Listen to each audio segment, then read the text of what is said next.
Good morning, dreamers. I'm so happy to be with you this morning. It is Monday. Can you believe it? The last Monday of April. Like, how did this happen? I don't know. Maybe I'm just getting that old.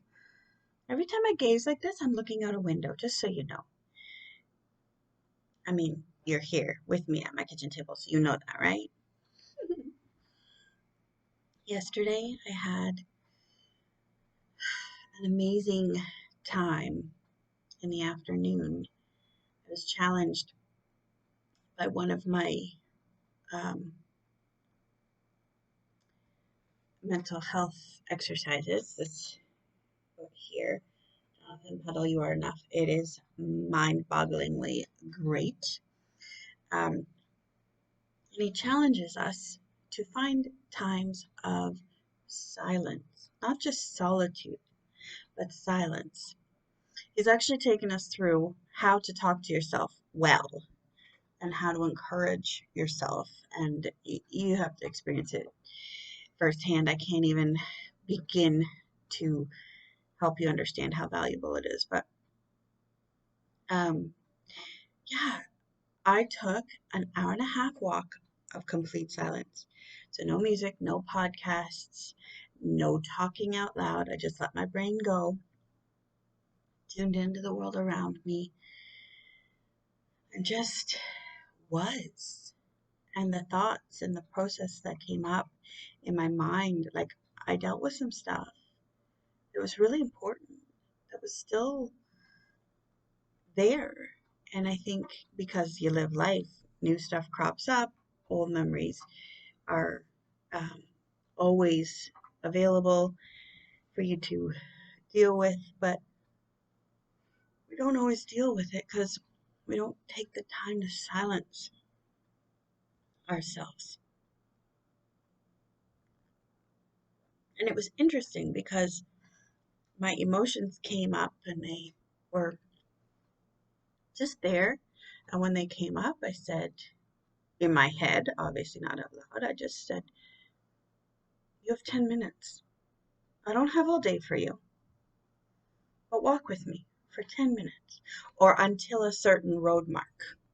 Just walk with me. Tell me what you want to tell me." And just listening to my emotions. By the time we got to the certain road mark, I didn't even realize they had gone. They just walked away. I wasn't overcome. I didn't have panic. I may have had I tried to not listen to them. But there were two emotions that popped up that I wasn't expecting. One was sadness, and we talked and we saw what I was sad about, and um, we acknowledged the sadness. Didn't fix anything, just acknowledged it. And before we got to the landmark, he walked away. I didn't know where he was. And things were going really well on my way home. Just being, again, silent enough for my mind and heart and emotions to speak. And I felt like there was this little emotional tap on my shoulder. And I'm like, "Oh, I thought we were done. But if you have something else to say, you can walk with me until we get to the lights." And he looked an awful lot like Sadness, but his name was Sorrow, Sadness's big brother. And he said that he's silenced more than anyone else.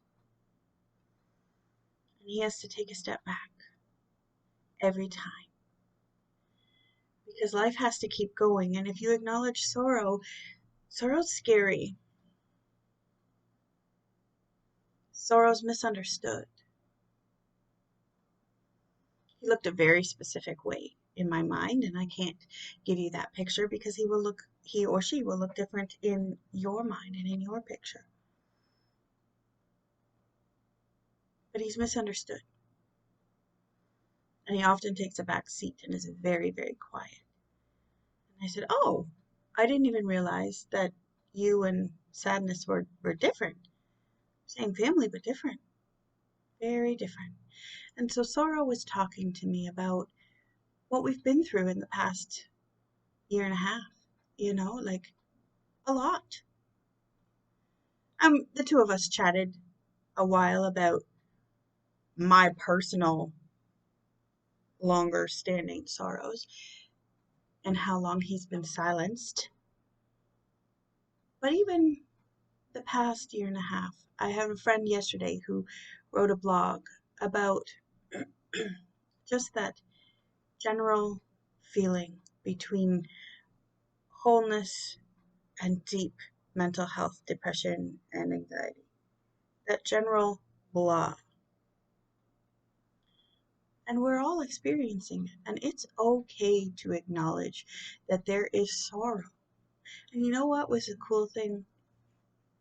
When we experience an emotion coming up and personifying itself, we introduce it to Jesus and say, have you met? And sorrow said, oh, I've met Jesus. Jesus is a man of sorrow, acquainted with grief, as the scriptures say. And he said, when I'm in the back seat, Jesus is sitting with me. That's why you're alive. And it was mind-boggling, people. How about this for starting your Monday morning?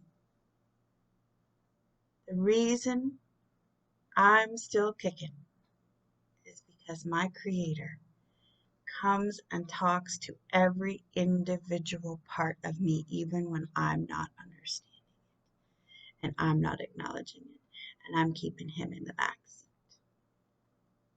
So it's time to acknowledge some stuff, people. Allow yourself to feel. Allow yourself to feel. I was talking with Joy yesterday and Positivity. And they said, we know you've been accused of being toxically positive, and you're not. You're authentic, but often we're the face of your authenticity. And we feel that sometimes we are used to pretend the other guys aren't here. What? I had no idea. And they said, no, we're actually here. Joy is dancing. Positivity is glowing.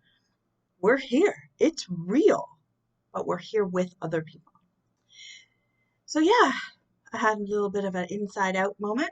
And it all was because I took time to be silent. So I don't know what today will hold. Got to get back to work. Got to be doing things. Got to be, not having everybody at the forefront of my brain. They need to be back there because there's a job to do. But take time. Find time. Carve out time of silence. And you never know what you could say to yourself when you really start listening. Anyway, this is all part of how to develop dreams and how to learn to dream again. So I pray that you have a sweet, sweet Monday with sweet